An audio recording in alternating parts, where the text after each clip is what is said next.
खबर शामिल करते हैं मुल्तान से यूनुस अता चौधरी की, जहां बस्ती रामनवाद में दामाद की फायरिंग से बाप बेटा शदीद जख्मी।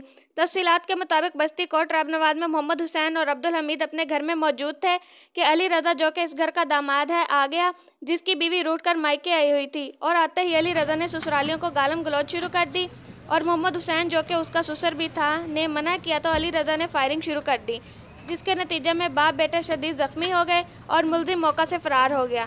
अहले इलाका ने 15 पर कॉल की, जिस पर रेस्क्यू 1112 और डीएसपी मखदूम रशीद नसरुल्लाह वड़ैच और एसएचओ मखदूम रशीद की सरबराही में पुलिस मौका पर पहुंच गई और मामले की तहकीकात शुरू कर दी। मुलजिम अली रजा ने अपने घर में बहन अलीशा और वालदा शहबाज को भी फायरिंग करके शदीद जख्मी कर दिया। मुलजिम ताहाल मफरूर है। जख्मियों को तशवीशनाक हालत में अस्पताल मुंतकिल कर दिया गया है।